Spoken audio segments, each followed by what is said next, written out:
Across the pond. Good evening and welcome to another episode of Across the Pond. You with me, UAPLee, and tonight I've got to say, I can't believe what's happened in the last few days. It's crazy. I put in a little post on TikTok yesterday mentioning the beginnings of disclosure, and I think that's what we're looking at now. We're staring down the barrel of this thing and it's only going to pick up momentum. And this evening, joining me is a special guest, is Patrick Jackson, the man behind the Sphere Network. If you haven't familiarised yourself with what that is, go to Area 52 or UFOs Around the World, Matty, on YouTube and type it in Patrick Jackson Sphere Network and it'll bring it up and you can familiarise yourself with that. But the findings in the last few days directly linked to Patrick's research and data, and that's why he's joining us this evening to help us sort of negotiate what it could all mean. So, Patrick, thank you so much for joining us this evening. Yeah, no problem. I'm glad to be here. It's been a few days, obviously, now since the news broke of Beatrice Villaro's data being confirmed now and peer-reviewed, and that is out there for everybody to go and look at now. This is a breakthrough, I think it's fair to say. What's your views on it all so far, Patrick? I'm happy that it's happened, but it's no surprise. I kind of modeled this back in 2015, 2016. In my first book, Quantum Paranormal, 21st Century Analysis, it highlights the Sphere network itself and also the architecture, and it also mentions that there are spheres up about 100,000 feet in a grid formation above the Earth. So this is no surprise. I mean, I've been doing this a long time, and it's I'm just glad that the academic world are finally catching up now. Yeah, I mean, we've seen in recent months with the 3i Atlas developments that Avi Loeb is a man who's very much been quite vocal on the idea that we can't rule out NHI. So this is something that's an open book as far as the higher ups in the world of academics are concerned, especially Avi Loeb being a Harvard astrophysicist. And, we've mentioned him to you in a previous call and we've talked about this. But, it's all quite mind-blowing. But now, like we say, the mainstream are taking note of this thing. And we're put in a position now where this data, having been peer-reviewed, and then obviously what you've got to bring to the table as well, it's forcing the hand, really, isn't it? This is going to force an investigation into this, surely, now that it's been confirmed. Well, you would have thought, you hope so. But yeah, the difference is that I worked from the ground up, while Beatrice worked from the space down. So we kind of met in the middle. And yeah, it appears that what they're detecting up in the atmosphere are triplets, which is the same thing as the Type 1b formation, the big triangles in the sky. And that's what it appears to be. I mean, she still has to go prove a bit more. I think they're going to use AI to look at pattern recognition. But that's going to take a bit longer. But I think for the most part, I think it's pretty 99% there. And do you think, I mean, this is, I mean, in the world of academia, the pockets are very deep, let's say, and perhaps not always spent wisely. With this new data in the peer review and possibly forcing some kind of an investigation, who do you think is going to get involved, or who do you think should get involved to really bring this extensive research that's needed now? I mean, are we talking universities or big corporations? Who do you think is going to get involved next with this, or who do you foresee? Well, if it goes through universities, it might be an issue because they are, politically constrained as well. So it's that's why, while some scientists and professors will agree with me privately, they never mention me publicly or agree with or comment on my stuff publicly, but privately they say something very different. So the reason for that is because when they talk, they kind of represent the university or whatever they represent. So they generally are very careful in what they say.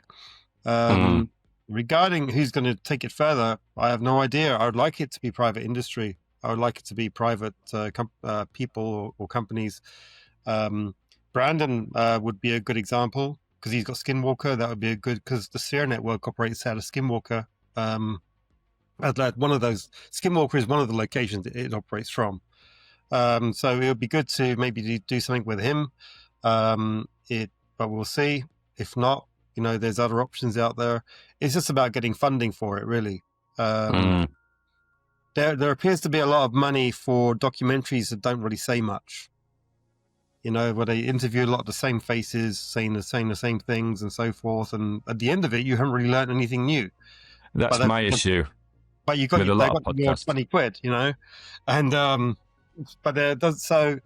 It all depends on if we can get some money to make stuff, because making documentaries is expensive. That's true. You're talking a minimum. For a decent professional documentary, you're talking a minimum of £150,000. Sure. And for something that's really, really like high quality production, you're talking $1 million plus. So that's how much it costs to do stuff. Well, what I will add to that, if I may add to that, and this is more of a shout out really to the people out there watching. There's a lot of people out there, and Patrick's just rightly said, who are doing podcasts and they're talking to a lot of these fantastic guests. And now I'm a military man, and I've been in the military 20 years. Service is all I know. When I looked at this topic, the thing that angered me the most of it all is the injustice that people out there are paying their tax money into these projects that are being funded by their taxpayers, their tax money, illegally, essentially. And the injustice of the suppression of this technology that could essentially free humanity, I find that just abhorrent. It infuriates me. But what I see with these podcasts is they need to, we can all work together. We've created these communities of millions and millions of followers. And as you've quite rightly said there, these documentaries and these tools that we can use to push disclosure and force people in official capacity to come forward and talk about this publicly. We're all there and we're all capable of doing it. If we all work together and did some kind of crowdfunding, it should be us, the people that are interested in this subject, who are funding you to do your documentaries. It shouldn't be you going cap in hand to people, companies, production companies who like the idea. It should be us that are funding that. So my shout out to people out there, if you're a follower of this subject and you're interested in this stuff and you follow Area 52 and UFOs around the world and, Joe Rogan and all of these other podcasters that cover this subject, they get involved. Let's get a crowdfund together. Let's get a private supply, and let's fund these the documentaries ourselves, these movies ourselves.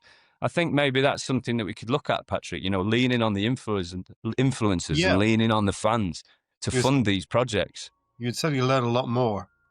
We want disclosure, so it makes sense that we're paying for it. Yeah. If the private government, if the government and the private sector isn't going to do this and they're not going to give us disclosure, then like you quite rightly said, it's got to be in our hands. So at some point, we've got to take the bull by the horns and do it ourselves. So if we have to centralise a fund that we all donate to get these documentaries and get these investigations off the ground, then so be it. I think it's a good place to start. So there you go, as a shout out now, if you're listening. I think we're all in agreement that it's for a good cause, right? Yeah, it'll be good. It brings the bills down. It'll be good. Yeah.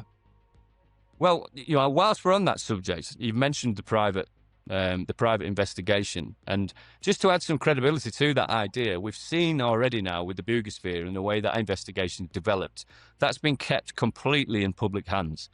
There's been attempts, so it would seem, of grabbing this item, grabbing the Boogosphere, retrieving it.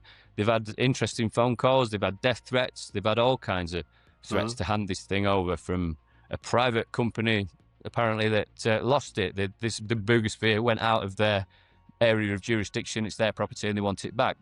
Threats to that kind of thing. But we've seen the success of the private investigation now, and we're bearing fruit, aren't we? We know now, essentially, that the Boogosphere is non-human intelligence. I think it's fair to say at this stage it's confirmed. What do you think about that? I mean, what's your views on the Boogosphere?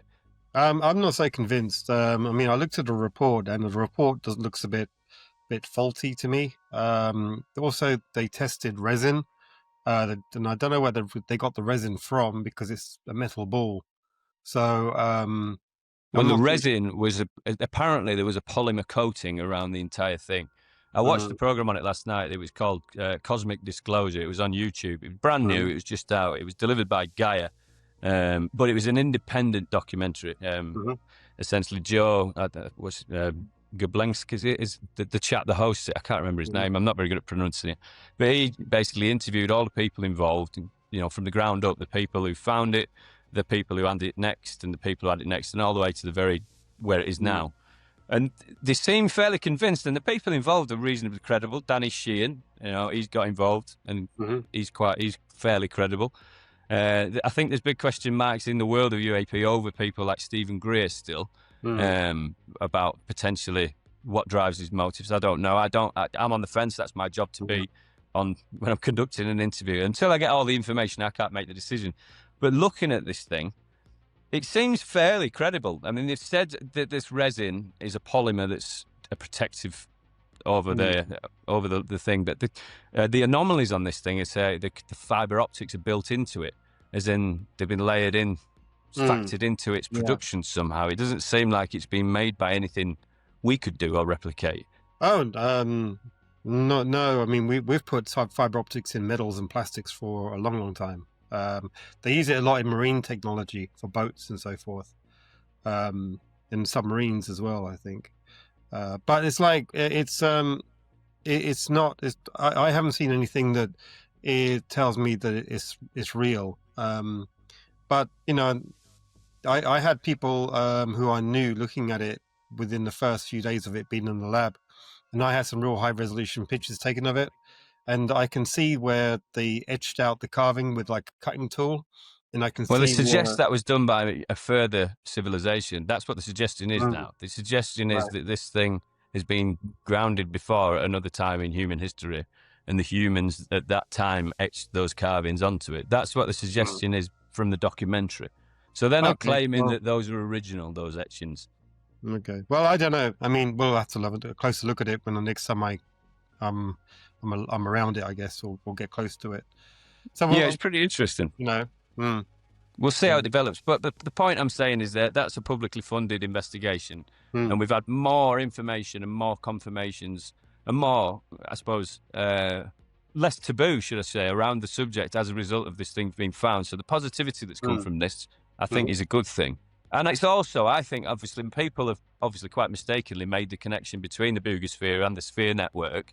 So it's brought publicity your way as well, hasn't it? It's brought attention onto the Sphere Network as well. So it's a good thing that way as well. So you don't think the two are connected then? No, I think one is I don't think the Boogosphere is real. I think it's a bit of a fake. But that's what I've been, exposed to, and when I think of it. But we'll see. If they could take it to somewhere like independent, like the lab, say in the US or Europe, that'd be good. And see what they say. Well, I think the recent data they've had on it out of the University of Georgia was the metallurgy, wasn't it? And that was suggesting that this thing was highly advanced in the way that the aluminium was layered. I think there's more to be learned on that, like you say. But it's one of them. It's a keep looking and keep waiting. So as far as, let's switch fire back from the Boogosphere then, because there's other spheres like that. We've seen, this kind of went crazy, didn't it, in last year with 2024, the drone incident in New Jersey that kicked everything off. And then suddenly there was visuals and sightings all over the world, and it just went crazy. But it wasn't just drones and crazy lights in the sky either, was it? These spheres seem to be making an appearance. We saw one in Manchester Airport. We saw them in various places around the world. Is that something that you connect to the Sphere Network? Or because that you think that's the Sphere Network in action? Yeah. So it all kicked off really after the Russia launched an ICBM into Ukraine. That's when it all kicked off. That's when the drones all started appearing. So it appears to be that, this appears to be an ultra-terrestrial system, because the way it logically maps out is that the Sphere Network is controlled from the ground, or under the ground. And so if there is an advanced ultra-terrestrial presence, and there appears to be, and it's not just me saying this, but like Gary Nolan said something similar, like there has been something here that's been here for a long time, and other people in, I think, NATO have been saying the same thing. It's when these when we start launching nuclear missiles, the network will become very visible and start locking people down and just showing them who's boss. And that's what's been happening. They lock down military bases, airports, and it's kind of like a signal to the world governments to say, you know what, who's in charge? It's not you. Hmm. You know what I mean? And just before we dive deep into that, and for context, can I ask, when you first, obviously, I mean, when you were a young boy growing up, I imagine you didn't think that this is the direction your life was going to take. No. Or maybe it did, I don't know. Probably not, I imagine. But as you've moved through it, have aliens been at the forefront of your mind in any of this? Or where did this all stem from? Where's your interest in this? I just want to make sure that, for context, it's okay for normal people to fall into this and become embedded in it like you have. So I grew up in a little village which was a UFO hotspot, and so I used to see UFOs all the time. Like, just I mean, like flying saucers, like whiz by, really high up. But also I saw a lot of spheres as well flying about, and some of them I used to be walking home from the bar late at night and see these small baseball-sized spheres flying over the street lamps. So I used to see it like every month. It was just normal. It was part of the. But it's not until you grow up a bit and you start. Can I say, did anybody else see these spheres, by the way? Yeah. The whole village was seeing. This is common. And can I ask, where's the village? Just south by Cambridge. By Cambridge, just south of Cambridge. So if you're out there watching on and you live around south of Cambridge, is this a regular thing? Do you see these things? Yeah. Sorry, continue, please do. Yeah, and then what really kind of got my brain interested in was I was sitting there waiting for like the village hall to open, and I was sitting on the swing on the park, and I just happened to look to my left, and there was a guy standing there, and he was like dressed in like a monk outfit with like his hood up, and I thought it was just some guy, taking the mickey or something. So I just started shouting at him because he's only about maybe about 50 feet away from me. It wasn't far, and but he wouldn't move. He just stood there like a statue, and he looked just like a statue in the middle of the field. And so I had a laser pointer in my pocket, and I put a laser on the ground, and I remember seeing the bright laser on the ground, and it went up his leg and onto his chest and onto where his face was. And when it hit the face, the laser dimmed to about a quarter to what it was, the actual brightness. And then, but there was no detail. It was just like hitting a black mass where his face was. And there was no movement, no twitching, no reaction. It looked just like someone has stuck a statue in the middle of the field. So I just got up and started walking towards it, thinking, what is it? And I got within, about 10, 15, 20 feet, something like that. It just disappeared, and it kind of stunned me a little bit, but I didn't know what it was at the time, and I didn't think it was a ghost or anything at the time. It was just weird, and because I'd never seen anything like that before. It was like because this whole experience went on for about 2 or 3 minutes. It wasn't like just a 2-second thing. It went on for a while, and I just went to the local village and called. I said, I thought I saw some guy across the field, look like a monk or something. And they go, oh yeah, that's the mad monk. He haunts here. And I'm like, oh right, okay. Yeah, I was like, what? So other people have seen him as well. Monk. Yeah. All right, okay. But I haven't seen it since. And so it was like or before. So it was like just a very one-off event. And then I basically got into computers and IT, and now I work in databases. I work in like Postgres and SQL databases, architectural level, and the big part of that is a lot of logic and modeling and reverse engineering and so forth. And this is just normal stuff. I mean, this is like nothing out of the ordinary. This is just part of the everyday role, And I just thought, I mean, this stuff just kept on bugging me. Like, so I started, I was watching all these the UK paranormal TV shows like Most Haunted and stuff, and I just found I was thinking, this doesn't make any sense. You know, what they're saying, what's happening, and not just Most Haunted, but other ones as well. None of their reasons behind what they were witnessing or seeing or recording and what they were talking about, it didn't gel with me at all. I was like, what are you talking about? It doesn't seem to make any logical sense. And anyway, in the end, back in 2014, I decided just to have a real good go at it. And I thought, well, you know, if I'm paid to sort of, you know, go to banks and fix their systems to, you know, and so forth, I may as well give this a go and see what happens, you know.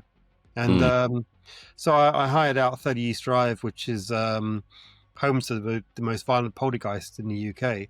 And I was just there around the corner. Yeah, about 4 or 5 days there. And I took a couple of other guys who were like camera crew just to record stuff so I could go back and look at it.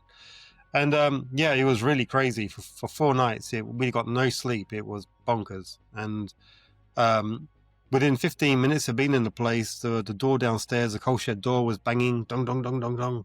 And marbles were whizzing past my face and bouncing off the walls. We were doing tests where we put like a GoPro on the mirrors, and they would just pop off like corks, like literally complete stuff that goes completely against physics. And I also got like a brain swelling as well. My brain started swelling in my head.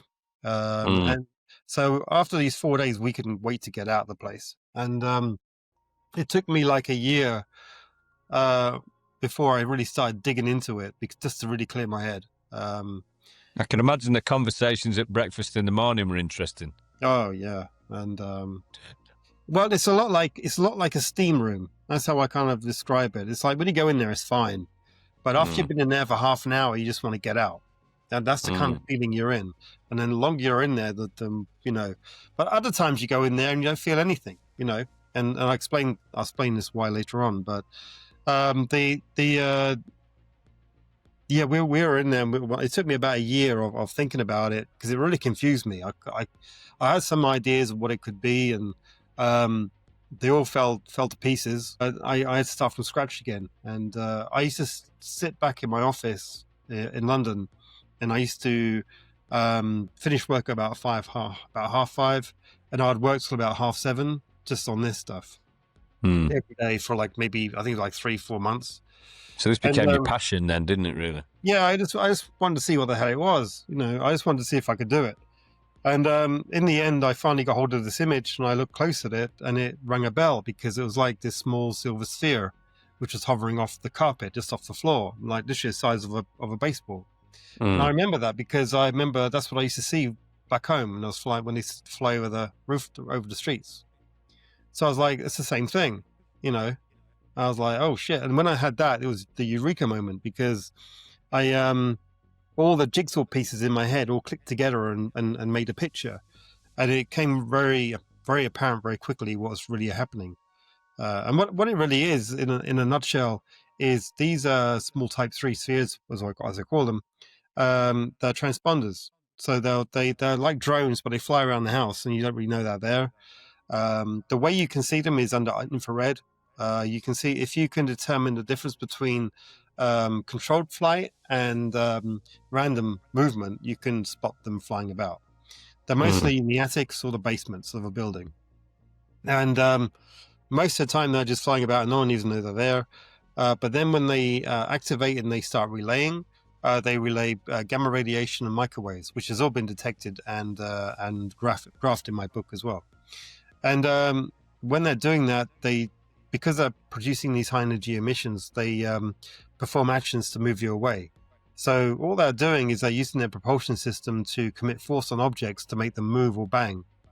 So they will move, make a vase go over, or a milk bottle, or bang a door, or slam a door, or something like that, or throw something across, project something across the room.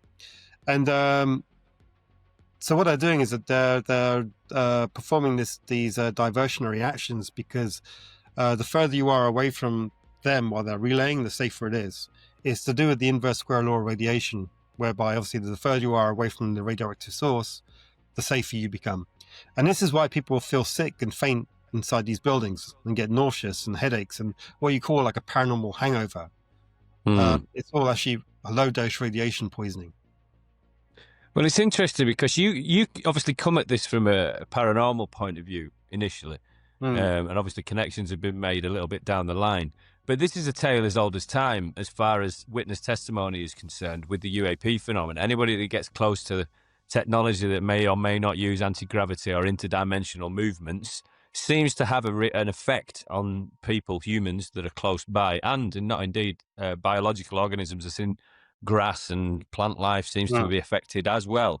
So do you think there's, obviously you started with paranormal, but can you see the connection that there may be a connection between the UAP topic and the Spear Network as far as technological operations are concerned? Are these things, do you think, maybe using similar technology that could affect humans in close proximity? Oh yeah. So the Spear Network, as I said, it uses 3 layers of spheres of architecture, which means basically 3 different types that have their own distinct role. So you have the type 3s that are the communication mesh. So it's in the same way that we signal up to satellites and then they relay across the planet and down again.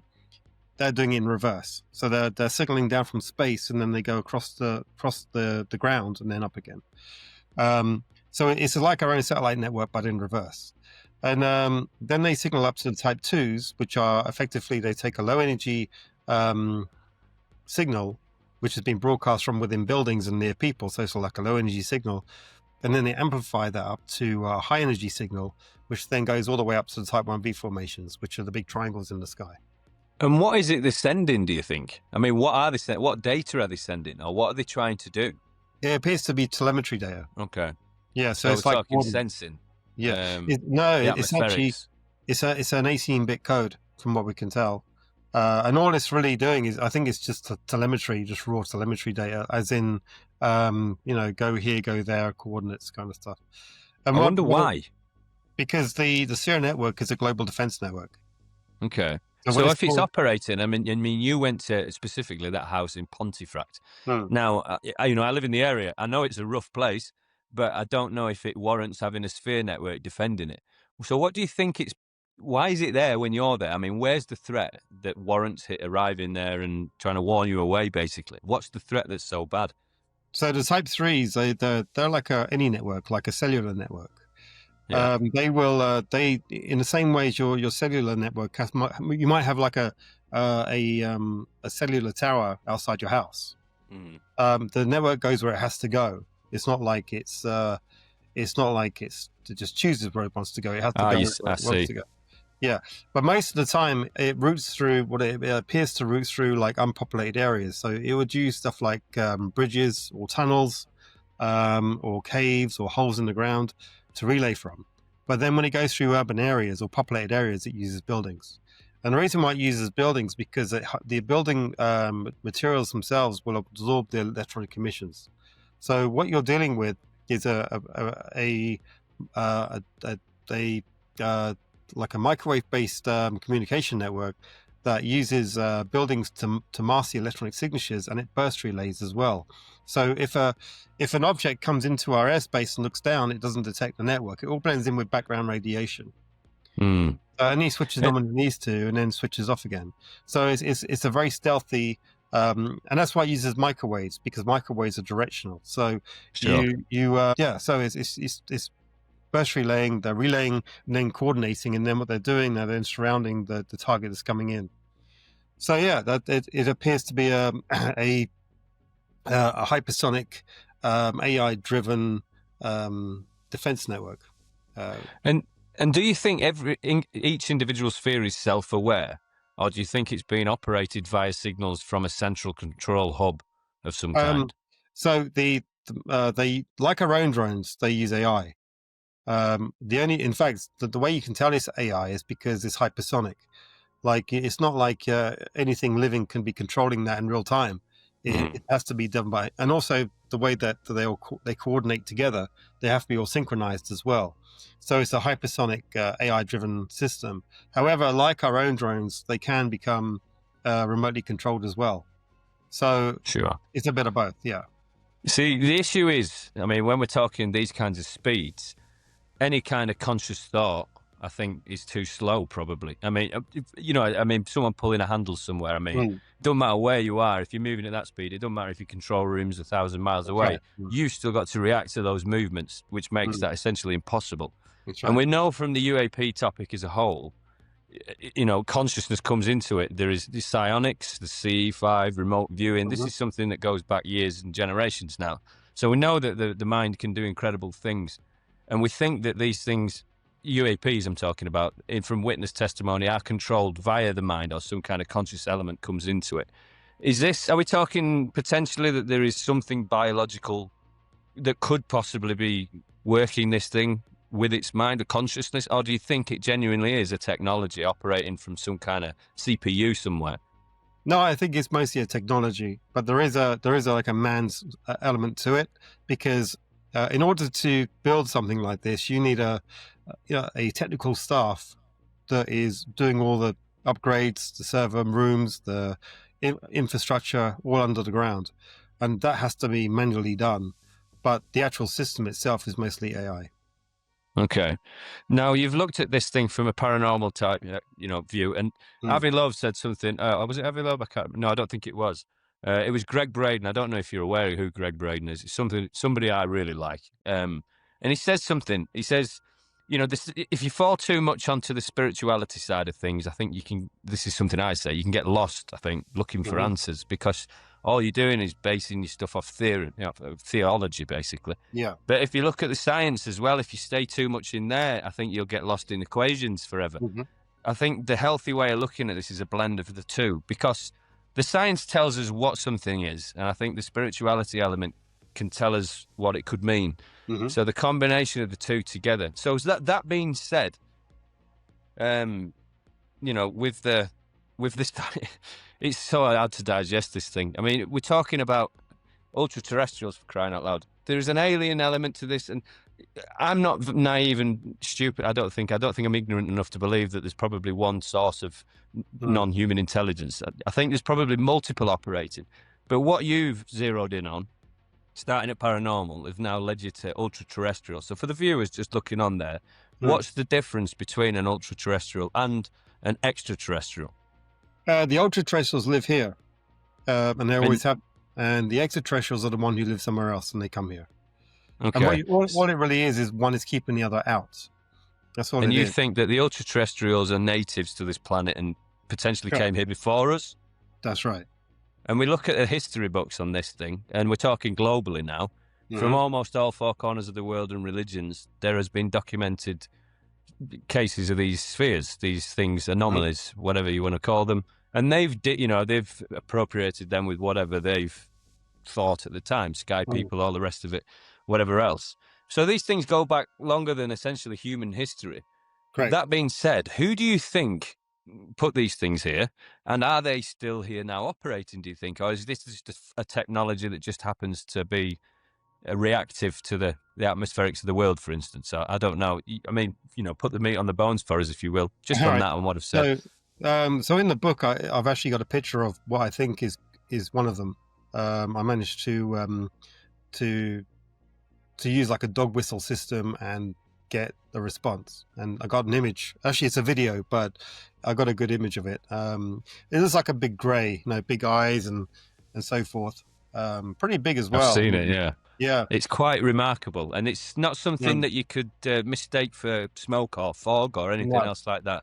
So, if you are watching, go and look at that. Good God, please do. And it matches the skulls that are in our museums as well. It's got the same eye and forehead structure here. If you look closely. And you're referring to the elongated skulls, right. aren't you? The ones that have been sort of debunked, if you want to say that, as the proved, the elongated shaped heads. They haven't been debunked, no. No, they haven't. But there's people out there gobbing off about it, saying, it's just people shaped babies. They've done it for years, that kind of thing. Where people kind of look at it is they say, it's debunked because people used to do that, wrap their skulls and make them certain stuff. But we know they never mention the spinal column. They never mention the spinal column insert. This bit where your spine goes into the head. It's in the wrong place. And you can't move that. You can't. No, you can't. You can't. You're right. In humans, it goes in the back of the head, while in theirs, it goes more vertical. And you so let's talk about those things, right?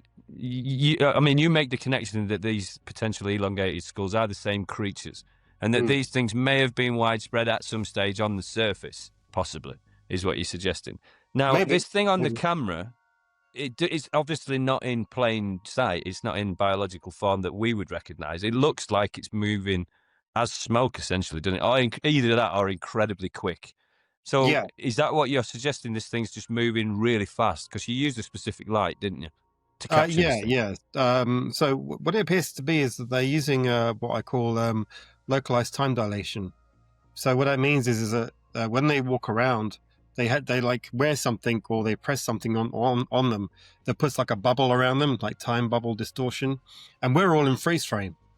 We're all just frozen, and they're just walking by, looking at you and walking off, and it's all happening between the frame rate of your eyes.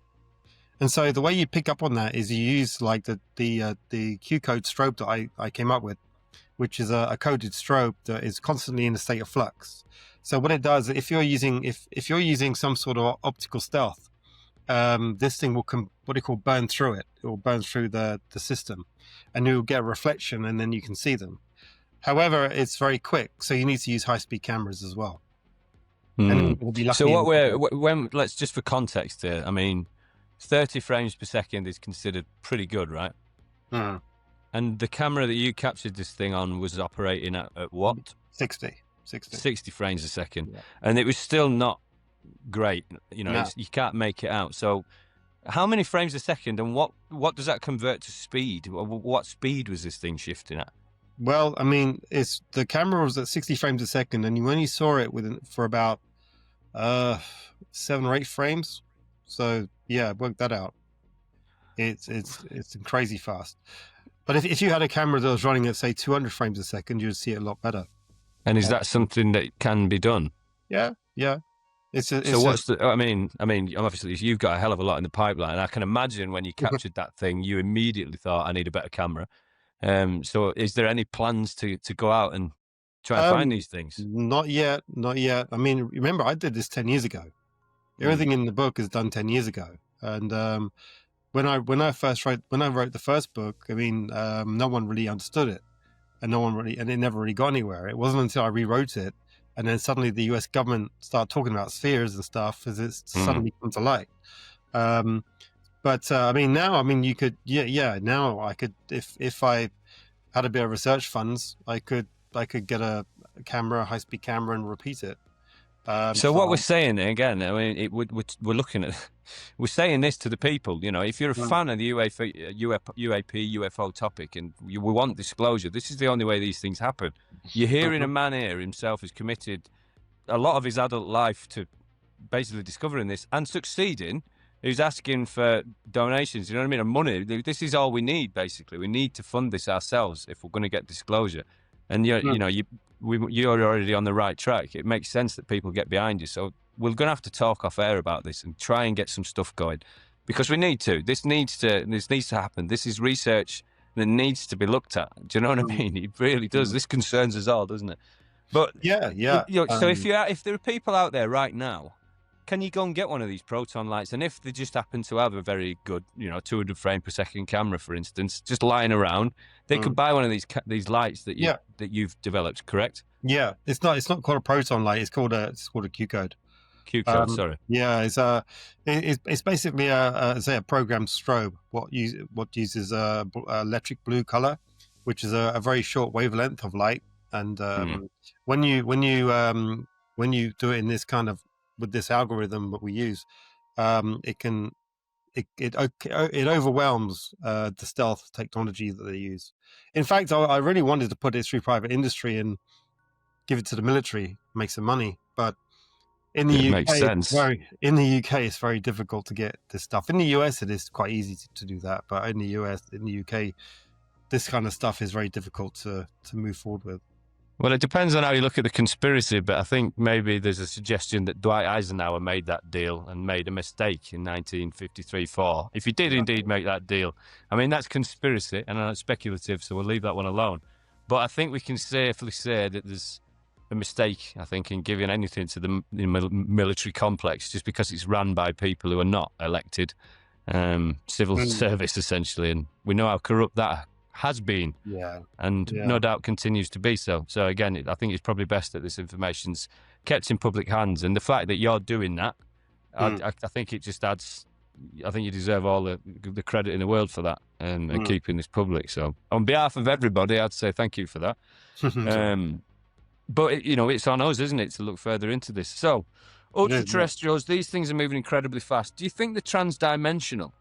They move through solid objects? The Type 3s can. They can do a thing called quantum tunneling, which can pass. And it's amazing to watch. You can literally watch them coming through the wall, and then they become solid and knock something over. And they do it like in a heartbeat. And so it's literally, if you can imagine like an atom and all the magic stuff an atom can do, and then if you can somehow engineer that into a drone, you'll have the spheres. That's pretty much what they are. They can do all this crazy stuff what an atom can do, and they can do it literally instantly. So, but it's technology. Technology, yeah. So the question is, I mean, we mentioned it before. We know that the spheres are technology because no living organism could possibly move that fast and still remain intact. But in the same breath, we've got these potential grey alien-looking things moving at outrageous speed that, again, would say that something biological couldn't survive. So do you think that whatever this potential device is protecting them somehow from the G-forces or the forces at play on Earth? I mean, when you switch it on, you're just walking around normally, like now. It's just they're in freeze frame. And you've said that these things, obviously, the biological, so meaning they possibly can't move through walls, or you haven't witnessed these things moving through solid objects yet, have you? Not yet. And so that would possibly mean, but not. I haven't seen a little grey walking through a wall or anything like that. Sure, but there's a possibility if they can't move through walls, these things can be caught essentially. And is that a possibility? Is that something that's maybe been done before? Maybe. I haven't done it. Obviously not. No. Sure. There are probably ways and means to everything. So the bigger question here is, if you know about this, and obviously you've thrown a lot of your life at researching this, and we know about the corruption embedded within governments and the military, the mighty military platform that is globally, by the way, and this is a global issue. So you know about this. You've thrown just your research and just your time and a little bit of resources at it, and you've done this basically. You brought the book out, you've worn the T-shirt, you've got this data, and it's there for all to see. Surely the government knows about this stuff, or surely there's people on Earth that also know about the sphere network and its relevance. Is that fair to assume? Yes. Yeah, I think the US government knows. Space Force knows all about it, for example. I think they work in tandem with them anyway. Because the thing is that humanity plays a role in the whole network. We're a part of it. So if you can imagine, like, you have the ultra-terrestrials that live deep underground, and then you have the Type 1 spheres up in the atmosphere who are triangulating and shooting down other crafts or atomizing them, and then you have humans on the surface. And when you look at humans, well, where did we come from? It's like, well, we're a hybrid between something else and a primate. So why would you want to fuse with a primate? It's because they're big, tall, and strong. So what it appears to be is if you look at humanity as a skill set, like, what is the primary bottom line skill set of humanity? Well, it's fighting and killing. That's what we're good at. And that doesn't matter what your IQ level is or wherever it is, everyone's good at fighting and killing. It's just that the West is better at doing it than the rest of the world because we use technology. And but that's really our primary skill set. So whenever something will crash land on the Earth, we are the ones who mop it up. We're the ones who deal with it. And I think we actually replaced the dinosaurs because the dinosaurs would have been able to fulfill the same role. But the thing is, the dinosaurs were, hyper predators. So I can imagine they were probably hunting down the ultra-terrestrials as well. So they became a problem. So they said, well, okay, we need something a bit more calmer, a bit more rational. Let's get rid of them and replace them with us. Yeah, I mean, it's something I've spent a lot of time thinking about. I mean, I think a lot of people probably have, about where we came from and stuff. But The question I would say is, they've gone from dinosaurs, or what you think they may have gone from dinosaurs, got rid of them because they're a bit too volatile, and brought us along. I think the ultra-terrestrials, do you think they're the ones that have placed us here? Because I think there's a mistake to be made here. They've given us intelligence, or they've put us with apes, maybe. Because we do know that we are genetically modified. That's essentially proven in science now, that we just rocked up about 200 to 300,000 years ago. No sense whatsoever. We throw Charles Darwin's evolutionary tale out the window as a species, just as. But that being said, if somebody was going to replace the dinosaurs and put us there, why would they give us so much intelligence and free will that would suggest that anything that did land on Earth, we would naturally want to reverse engineer that and get the hell off the rock ourselves? We probably weren't that bright in the beginning. So you think our intelligence growing is a big mistake and something they haven't accounted for? It's hard. Well, I mean, how you could model it out is, if the sphere network itself wasn't as fully developed as it is today, then there'll be more impacts on the Earth, which means you'd need a more aggressive species on the surface of the Earth to deal with it. So the first humans that were out there, like Neanderthals, they were incredibly powerful.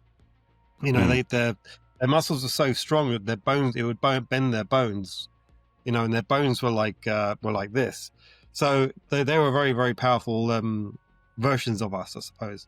But then what's happened, I think, is as the network has become more developed and better, they have tapered us down and made us more intelligent. Well, the danger is, obviously, with the technology that perhaps we have reverse engineered in the last 70 years, if that is true, and it seems to be the case, that we are essentially past the point of disclosure, destined to leave this place, which suggests that they're going to have to look for something new to defend the Earth with, perhaps. Or are we imprisoned by this sphere network on the Earth? Because there seems to be, and this is confirmed by a NASA whistleblower the other day, by the way, a propulsion scientist came forward and says every time we launch something out of the atmosphere, there's the UAPs come and they're paying interest. They've obviously got an interest of anything that's leaving this planet, whatever's out there looking inwards, or whatever's controlled from down here looking upwards, as you've suggested with the sphere network. So do you think there's an effort to keep us here contained on Earth, or do you think there's an effort from outside the atmosphere to help us break free? Do you think there's something going on here? No, I think we just play a role in the defense network, and we and I think with the future of humans actually is probably quite good, but it'll be done through technology. So first we need to upscale our IQ levels, and what we do that via something like Neuralink, which will connect us to machine intelligence. So what will become is your normal brain, your human brain will become the manager, and the AI will become the processor. So our IQ will jump from, say, between 80 to 100 to 250, 300, and that can be done pretty quick. The other thing we need to do is upgrade our bodies, and you do that via nanotechnology. So you basically ingest like nanobots, like a health drink, and it'll work through your body and optimize your body. And so you'll have like a body of a prime MMA fighter, and you wouldn't even have to go to the gym. The thing is about this, right? Oh, go on. Sorry, Patrick. When you have these two elements put together, it makes us very good at what we do, but also it makes us very smart as well. So when you're reaching that level of IQ and that ability, that makes you more compatible with the ultra-terrestrial groups, because their IQ is, from what I can tell, their IQ must be at least 250. And the thing is that right now we're not compatible with them. You see, it's like a primate. We don't engage with primates because we have nothing in common with them, really, other than, maybe put them in a zoo. We don't really have much in common with them. We can't engage with them on a day-to-day basis, really. And we're not really that interested in it. In the same way that they're probably not interested in our drama. I think we are there to perform a role for them. And true. Once, and it's not until we actually build ourselves up to become a certain standard, can we kind of become on an even keel with them. And then once we kind of are on the same stage as them, then we can talk. Well, one of the things you mentioned earlier, and it painted a fairly grim picture, was that all we're good for is fighting and killing, essentially, in the Yeah, beginnings. And like I in the said, I think beginning. we've moved on a lot since then. Humans, I'd Mm. like to imagine, since those earlier times. But one of the things you mentioned there is combining ourselves with technology to make that jump, essentially, IQ Mhm. wise. We've seen, I mean, as far back as I suppose as humans can, if you want to call it civilized world has been, there's elements of distrust. We saw it with COVID. People just don't want injections and jabs, and the lack of trust between the people who are running the world Mm. and the people on the ground floor is zero. Oh And yeah, I so know. I Yeah. think that'll never happen. I mean, they're trying to do it now with the digital ID and all the rest of it, Mhm. digitalized, but the trust isn't there. There's no trust between the Mhm. people and the people who are pulling the strings for obvious reasons. And one of the reasons is this topic is one of those reasons. The fact that they're suppressing information. So there's no way on earth that humans are ever going to combine with technology willingly on the ground floor, unless there has to be a massive change of the guards politically and the trust is re-established somehow. But that evolutionary jump that you're talking about, I mean, you said about the killing, and there's people, there is a people, and I think it's a minority on Earth of Earth's population who are naturally bad people, just evil, Mhm. rooted into them, and that can't be helped, I think. But I think a lot of us genuinely are good people. Like I can sit here now, and I think over the last 2 years of going down this rabbit hole, I've gone on many journeys. I've Mm. been come from a position of not giving a shit about this topic or politics or anything in general, just floating through life, working and doing the normal stuff. And then I've moved into activism. I've been outraged by something politically, and you take a stand on. I'm either on the left or I'm either on the right. I've Mhm. fallen into that activism. And then moving on again down this rabbit hole, it puts you in a stage 3, which is the waking up, essentially, the awakening, so to speak, which means that you can take a step back from the narrative and see that there's people pulling the strings of all this hate and division and all the shit that you see in the Mhm. streets, the fucking flags going up and the protests and all the rest of this crap. It's all man-made hate Mhm. between people. So, but I know that there's good people out there who just want to be free and who want to live a better life and have I suppose, a better awakening and a better, standard of consciousness and care about you just because you're a human. Do you know what I mean? And care about me just because I'm a human. Mhm. There is a people out there who are ready for this jump, who are ready to make and have these conversations. Do you know what I mean? And live in a different way with these higher beings. I don't necessarily think it's all about jumping up an IQ. I think it's all about who we are as people and what's inside of us. I mean, we're talking about the spirituality side of things, but we're never going to make that jump while these people are ruining the world with hate and division. But the suppression or this information comes, I think, from exposing those people. So just wrapping up, putting a bow on everything you said with the technology thing, it's people are just not going to do it. The trust element isn't there between who's running, so that jump's never going to make, it's never going to be made. So what do you feel like the answer is? How are we going to get there from where we are now to there, do you feel? Well, I mean, it's a long way, a long question, a long way of getting there. I apologize for that, just yeah. rambling, but we got Uh, there in the end. well, we already are fused with AI, and we already are. It's just that it's through a slower interface. Right now, you're Fingers. using AI on your phone. You're using AI on your computer. You're using machine intelligence when you browse the internet. It's all there. You're already plugged into it. It's just that the interface is slow. Right now, you got to use your fingers, but soon you can put it straight into your cortex. That's the only difference.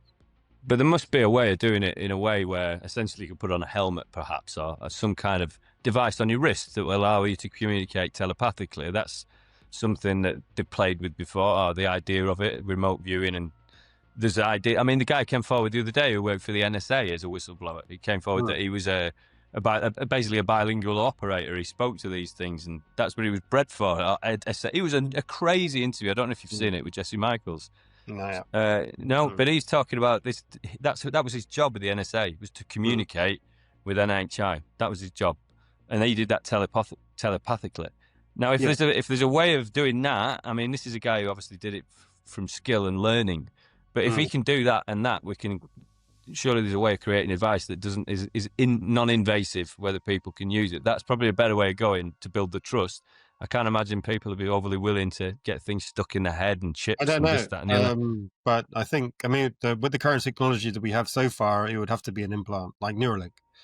There might be a better system that comes out in a few years. Maybe it'll be more, maybe using signals of some sort that you could just go straight into your brain.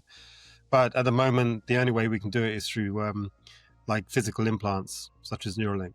But I mean, the thing is, people are addicted to information. I mean, people can't live without their phone for a day now. So it's like, if you could, all you're doing is increasing the bus speed between your phone and your brain. That's all you're doing. And eventually, instead of asking ChatGPT a question, you just have to think it, and it'll be there. But I see the value in it. I can sit here safely and say right now, that is the idea of that. I think, and I've said this for years, by the way. I've always said it, and only until in the last year, maybe my opinion started changing. But that's not down to the technology. That's down to the trust of the people who are providing it. It's not about the idea. I've always said, I think the natural step for humans is to essentially become an android, because the fleshy bit's the bit that's letting us down, essentially, from making that next step. So it makes sense that we combine ourselves, essentially if we can download our consciousness into what we are as people onto a device and essentially become android and infinite, then the world's his oyster. If we can, again, with the release of technology and the interstellar travel, humanity lives forever, but in digital format. So naturally, I've always said that I think that's probably where it's going to go. But the way that information and technology is delivered needs to change in respects of where it's coming from and the trust with the people. So it's the trust, I think. I think that people will always go for benefit over trust. Like, I mean, you look at your phones these days, and they say your phone is listening to you and uploading what you're saying, and it monitors where you're walking, what you're doing. It's reporting on so many metrics that then upload to the cloud somewhere and go to some company, and they sell the information and whatever. That's true. So your mobile phone is probably leaking your data everywhere, but people still use them. People are still, but the thing, what I'm saying is and I don't think you need to be at all visually 20/20 vision to see it, is that people around the world they're losing trust in the established order of things. I think it's getting worse daily. So you're right. Yeah, people do, but they won't. I don't think they're going to for much longer. I mean, people are already going out and buying dumb phones just because they don't want to be a part of this digital ID crowd, for instance. Do you know what I mean? So the trends and what we're seeing worldwide from the ground floor upwards, the trust isn't there anymore, and there's going to be a huge changing in the guard. And I'm talking about Europe specifically, and the Australasians as well. The Americans, they're going through their own sort of situation at the minute. But I imagine the trust on the ground floor of the Americans upwards is getting better, and rightfully so. I think they've made America first, and the American people have become the priority, which is probably different for them. And we're talking politics, and we'll get back on topic because I don't want to get on to bloody politics. But we're talking about. Let's just start wrapping it up as well, because we are pushing an hour, and I don't want to go too far over an hour. So we're talking about potential ultra-terrestrial technology. We're talking about potential ultra-terrestrial beings operating on the surface, and a sphere network that is defending the world on Earth from 100,000 potential kilometers above Earth all the way down into the ground. And this thing's operating underground. And the ultra-terrestrials potentially also living underground. Now, I don't know what your views are on this, and this is just to tie a bow in it, and if it's any speculation at all, there's a lot of people out there, including Avi Loeb now, who are talking about interstellar, and we mentioned it at the opening of the show, the 3i Atlas object being potentially NHI. And what you're suggesting is sphere network is keeping things out. Now, if Avi Loeb is right, and let's talk speculation just for a moment, then this thing may be NHI, and something interesting happens at the end of the month when it reaches perihelion, maybe it changes direction or speeds up. Do you think the sphere network is going to snap into action on this thing, or what do you maybe see for the next? I tell you what, just tell me what you think you see for the next 6 months coming from this. Regarding the Atlas 3i Atlas, it appears to be artificial. Its flight pattern is artificial, or very planned looking. So there's a chance it will come to Earth, and if it comes to Earth, there probably will be an event which probably won't be that great, which will probably shock us all, or it will just fly by and nothing will happen. Yeah. It's a boring answer, though, isn't it? But Yeah. in your heart of hearts, do you think before March 2026, Chris Bledsoe has mentioned something interesting happening around that time? Mhm. Do you think between now and then there is potential for catastrophic disclosure on the horizon? Yeah. Or do you think there is a government official somewhere preparing a speech? I think it's going to be catastrophic. And you think it's going to come in the next 6 months as well? It's going to be forced on you. Yeah. And it's coming soon. But if as I said, it does appear to be artificial. It depends on what it does. They might just fly by, just look at us and say not interested and carry on. But if it does come this way, well, there's not much we can do about it. And the from the size of it, I think even the Sphere Network will have a problem with it, because it's said to be like 50 miles or something big. I think it's suggesting 46 kilometers at the moment, like but that, yeah. they don't know, which is the point. Now, we've got an issue here, haven't we? Because on the 3rd of October, this thing came closest to Mars, and there was so much promise leading up to that date, suggesting that this is going to be, captured by the observers outside of Mars's atmosphere. They're going to be incredibly high res compared to what we've seen thus far. And believe it or not, the government goes into shutdown in the US, and none of that data is published. The ESA posted a random picture from Perseverance on the surface, which provided essentially nothing. It was a nice image, thank you very much, but it didn't explain anything. And again, they've posted images on there. However, they've caveated them till the 2099. So we're not going to get anything out of that. Why are they hiding stuff? And again, there's other space agencies, the Chinese, the Russians, that have been looking at this thing as well, and nobody's saying anything. And we're now on the 21st of October, or 20th of October, so we're 17 days past its closest pass to Mars. So it's not like these people haven't got images. Now, we can't just blame NASA, because I'll be honest with you, Patrick, I worked in a government facility, and I'm curious about this thing. Even if you weren't in work, I'm convinced that you might want to go in and have a look at the images. Do you know what I mean? You'd go in and look, wouldn't you? Yeah. So why are they hiding this? Do you think there's a concerted effort to hide it? So number one, the intelligence services and the military do have images of it, because they want to have images of it. They will want to see what's going on. It's just they're not public. That's all it is. And then there's the trust issue. Nothing there. But then, see, the idea of government, the function of government is to keep control of the population. That's all it is. Is to make sure that the buses run in the morning, that the schools open the next day, there's police on the street, the country is running in an orderly way. If they knew that, if they publicly said, oh, there's this huge thing coming towards us, people are going to start rioting, they're going to start robbing shops, they're going to start, just acting crazy. We've all seen the films. And people do act like that. I mean, even with COVID, people were taking all the toilet roll. You couldn't find any, So it's like, if people act crazy, they're irrational when they're faced with things. So do you think then that of sometime between the 3rd of October and now, the military have been handed images of this thing and thought, Jesus, and that's why we're still in the dark about this? Is that what you're thinking? Of course, yeah. So you think that this thing has been confirmed by these people as artificial? Maybe they don't know if it's coming here yet, but the fact that it's artificial is alone enough to keep us all in the dark. You think that's the situation we're in at the minute? 100%, yeah. But the problem we've got here, Patrick, is the people are baying for blood. They want answers. So what do you think is going to come? Because they can't just keep, blackballing us until this thing's above the atmosphere.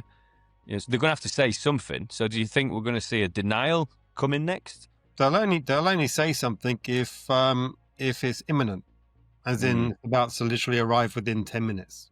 So you think we're just going to get kept in the dark about this thing? But they're going to have to give us something.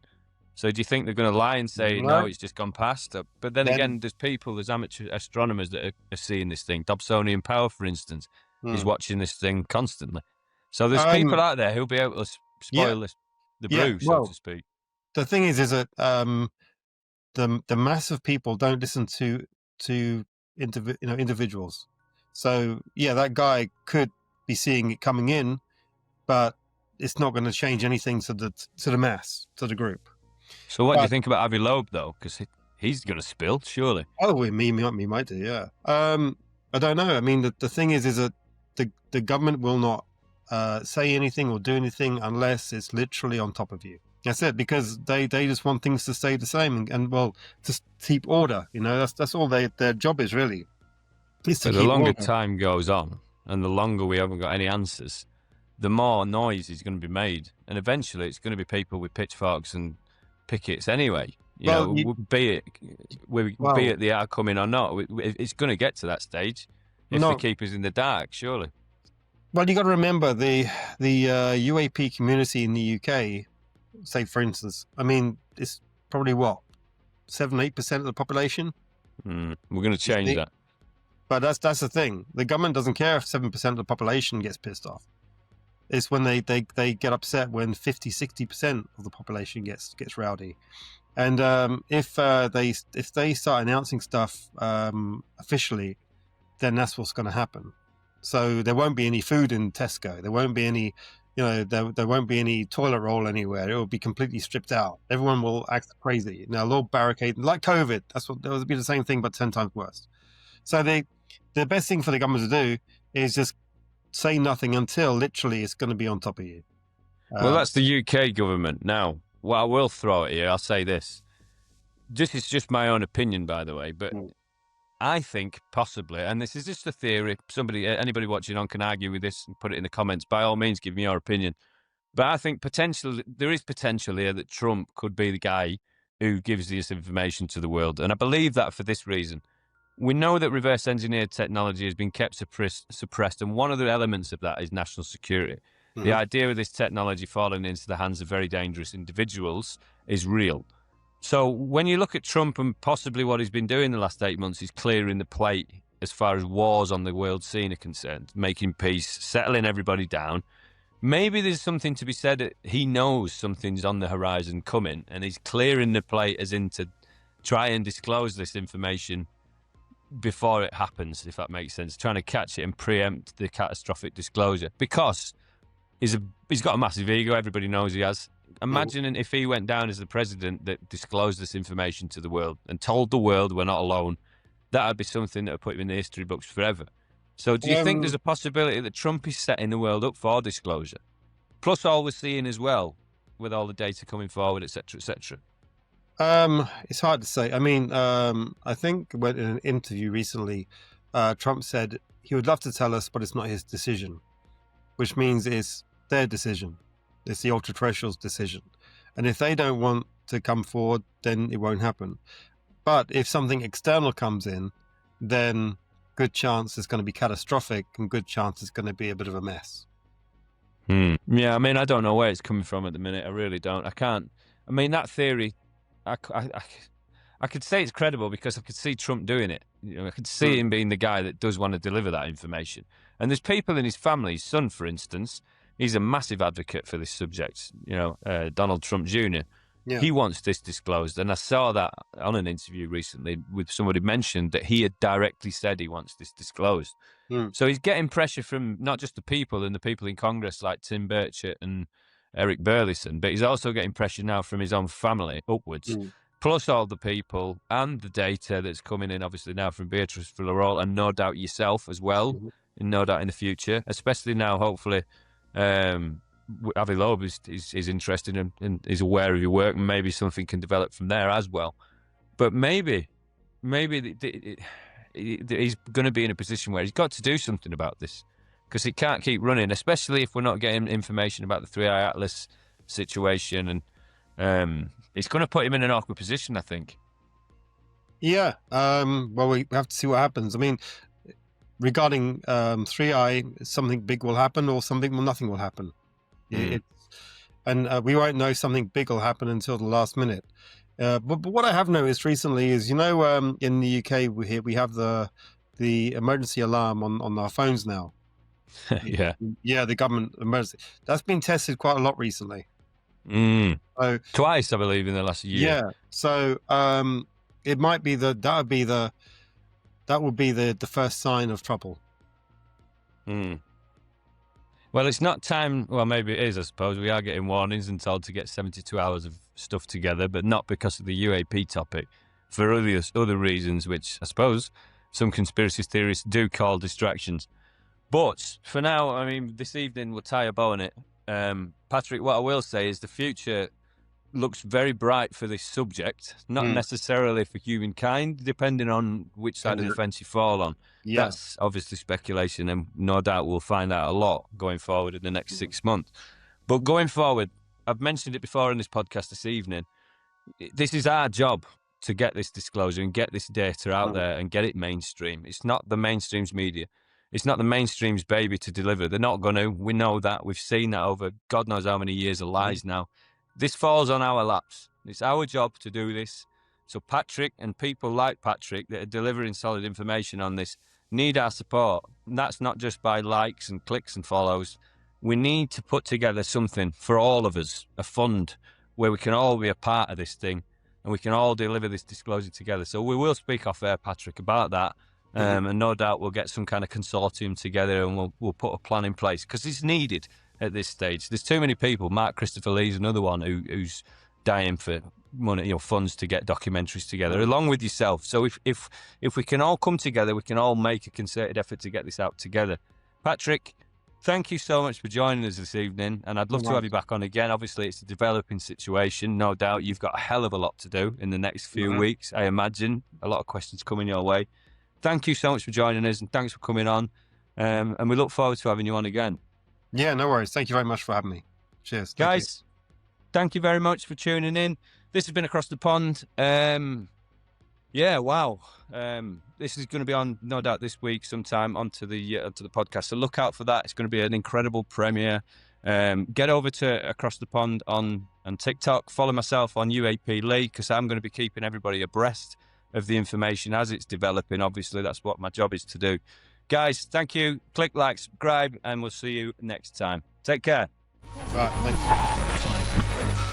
This is in relation to some comments that you've made on a Facebook page. Across the pond.